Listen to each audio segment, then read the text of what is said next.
तो एक चीज, आप क्या नाम बताइएगा? सीमा देवी। सीमा देवी जी, कितने साल से आप शिक्षा मित्र?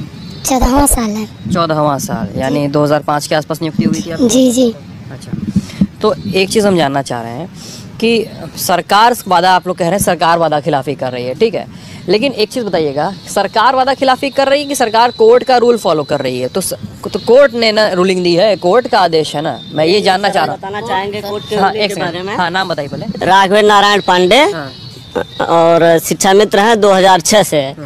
सर, जो 25 जुलाई 2017 का माननीय सुप्रीम कोर्ट का आदेश आया, उस आदेश में कहीं से भी ये नहीं था कि इनको निकाला जाए। उस आदेश में स्पष्ट आदेश था कि अगर सरकार चाहे तो इनको रख सकती है। उसके बाद भी सरकार ने केवल संवेदनशीलता का परिचय दिया। बार बार हम लोग धरना दिए, प्रदर्शन किए, बार बार इनके पास संवेदनशीलता है, संवेदनहीनता नहीं। सुनिए सर, मेरी बात पहले।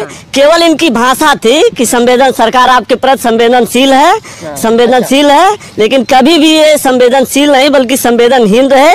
आज तक अगर ये संवेदनहीनता न दिखाए होते तो आज हमारे 1200 साथी जो मर गए वो नहीं होते। आज हमारे बच्चे जो है हम अपने बच्चों को पढ़ाई की सुविधा नहीं दे पा रहे हैं, दवा की व्यवस्था नहीं करा पा रहे हैं। हमारे माँ बाप जो है, कितना मिलता है एक महीने में आपको? एक महीने में 10,000 मिलता है। और सर, हम आपको बताना चाहेंगे कि माननीय मुख्यमंत्री जी इनके जितने भी मंत्री हैं, ये हमेशा कहते हैं कि हमने इनका मानदेय बढ़ा के जो है 10,000 कर दिया, 3500 से 10,000 कर दिया। सर, नहीं कहता, योगी जी कहते हैं, योगी जी कहते हैं, इनके मंत्री कहते हैं, इनके कार्यकर्ता कहते हैं। सर, हम इनको बताना चाहेंगे और अगर ज़रूरत पड़ी तो इनको पढ़ाना भी चाहेंगे। जैसे हम लोग 14 साल, 19 साल, 20 साल से हम लोग बच्चों को शिक्षा दे रहे हैं और पता नहीं ये सरकार, ये लोग किस विद्यालय में कैसे पढ़े हैं, इनको इतना तक ज्ञान नहीं है कि जो 3500 के बाद नहीं, 35,000 के बाद हम जो है इनको 10,000 पे कर दिए हैं। और ये लोग बार बार वही कहते हैं कि 25 से 30,000 रुपए कटौती हो गई सैलरी। जी जी जी, 25 से 30,000 कटौती कर दिए। और सरकार ने, सुप्रीम कोर्ट ने बार बार जो है कहा था कि इनको 2 टाइम अटेम्प्ट दिया जाएगा और इनको बेटे दिया जाएगा, उसको भी ये सरकार फॉलो नहीं कर रही है। एक चीज बताइएगा, जो लोग कोर्ट में गए थे, मुझे जहाँ तक पता है, जो लोग कोर्ट में गए थे याचिका दायर करने आप लोगों के समायोजन के खिलाफ, जब आपको समायोजन मतलब रेगुलराइज करना, कि ये लोग शिक्षा मित्र थे, इनको सहायक अध्यापक के पद पे नियुक्त किया अखिलेश यादव ने, जब उनकी सरकार थी। और उसके बाद कुछ लोग हाई कोर्ट गए, इलाहाबाद हाई कोर्ट गए याचिका लेके।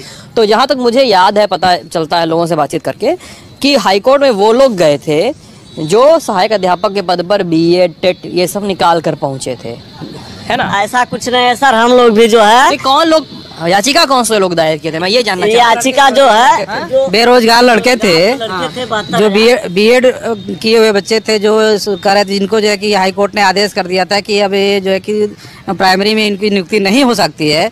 तो उन लोगों को लगा कि अगर ये 1,72,000 शिक्षा मित्र हैं, जिसमें 1,37,000 लोगों का समायोजन हो गया था, अगर भारी संख्या में ये लोग सहायक पद से हट जाएंगे तो हमको BEd हम किए हैं, हमको हो सकता है उत्तर प्रदेश की सरकार हमारा जो। अच्छा, एक चीज बताइएगा, हम ये जानना चाहते हैं, जैसे बाहर से लोग जो शिक्षा मित्रों की दिक्कत नहीं जान रहे, वो लोग ये कहते हैं ना कि भाई जो याचिका दायर किया है वो भी तो गलत नहीं बोल रहा है। मैं एक सेकंड मैं बात पूरी कर लूं। लोग कहते हैं ना कि जो याचिका दायर किया है वो भी तो गलत बात नहीं कर रहा है, भाई वो भी तो पढ़ के आया है, वो भी तो टेट निकाल कर आया है, ये सब करके आया है, ठीक है। समाज में एक भ्रामक न्यूज फैलाया जा रहा है। अरे भाई, मेरी बात तो सुन लीजिए। हाँ, एक चीज वो है, और दूसरी चीज ये है कि आप लोग भी हैं, आप लोग की 18-19 साल से नौकरियां कर रहे हैं। अभी आप लोग की उम्र सबकी 40 की पार होगी मेरे ख्याल से, ठीक है, 40 के पार उम्र होगी ना, आप कोई एग्जाम दे सकते हैं, ना कोई एग्जाम के लिए फॉर्म भर सकते हैं, ना BEd कर सकते हैं, जो लोग BEd नहीं किए हैं, जो लोग टेट का फॉर्म नहीं भर सकते हैं। तो इसमें किसको सही किसको गलत माना जाए? नाम बता दीजिए। राम भजन निषाद, गोरखपुर से शिक्षा मित्र हूँ। NCT के रूल के हिसाब से 2014 के बाद सिर्फ और सिर्फ BTC के लोग ही प्राइमरी स्कूल में सहायक अध्यापक हो सकते हैं, BEd वाले लोग नहीं हो सकते।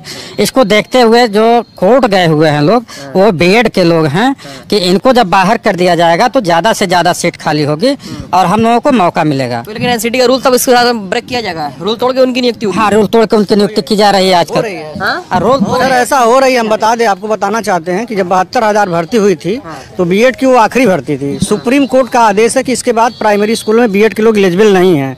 प्राइमरी के लिए सिर्फ बीटीसी हैं, लेकिन सरकार ने इसको क्या किया, केवल उत्तर प्रदेश में बता रहे हैं सर, पूरे भारत में कहीं नहीं है। उत्तर प्रदेश सरकार में अभी जो पिछली 68,000 भर्ती हुई थी उसमें नहीं थे। इस 69,000 भर्ती में शिक्षक भर्ती में बीएड को शामिल किया जा रहा है गैर तरीके से, गलत तरीके से। ये पूरे भारत में सर कहीं रूल नहीं है। और जहाँ तक बात रही सर उत्तराखंड उत्तर प्रदेश, जब एक शिक्षा मंत्री की नियुक्ति 2001 में हुई थी, सब लोग एक साथ रहते थे और सबका चयन एक साथ हुआ था। आज उत्तर प्रदेश के शिक्षा मित्रों का समायोजन निरस्त हुआ तो 40,000 से 10,000 पा रहे हैं, और उत्तराखंड के शिक्षा मित्र का समायोजन निरस्त हुआ तो एक आदेश था जो इसी सरकार ने, जो वर्तमान में सरकार है केंद्र की, इसी ने वो रूल फॉलो किया है कि अपने पद पे रहते हुए आप 4 साल में योग्यता पूरा कर सकते हैं। उत्तराखंड के लोगों को लाभ मिला, 4 साल तक वो लोग वेतन पाए। और फिर वहाँ का डबल बेंच का एक आर्डर फिर आ गया है कि जो लोग मतलब 10 साल की सेवा कर ली उनको टेट की आवश्यकता नहीं है। लेकिन आज उत्तर प्रदेश में टेट पास है, लिखित पास 69,000 भर्ती में कट ऑफ नहीं था, फिर कट ऑफ लगाया गया है। ये एक साजिश के तहत बाहर किया जा रहा है। हम 19-20 सालों से काम करके सबके बच्चों की शादी के लायक हो गए हैं, बच्चे पढ़ने लायक हैं, पोस्ट ग्रेजुएट बच्चे हैं। आज इतना बुरी स्थिति है कि उनको खाने तक का भोजन नहीं मिल पा रहा। जो 10,000 है भी 4-4 महीने नहीं मिल पाते हैं सर। 10,000 रुपए 4-4 महीने 6-6 महीने नहीं मिल पाते हैं, मान दे। अच्छा, नहीं मिलता है, हर महीने नहीं मिलता है। सरकार के पास ग्रांट ही नहीं है शिक्षा मित्रों का वेतन देने के लिए। अभी देखिए 4 महीने से सर नहीं मिला है गोरखपुर में। 4 महीने से आप लोगों को तनख्वाह नहीं मिली है। अच्छा, बताइए आप। वो एक साथ जोड़ के आता है फिर? हाँ, एक साथ जोड़ के नहीं आता है, कभी 2 महीने का आ जाता है, कभी 1 महीने का आ जाता है।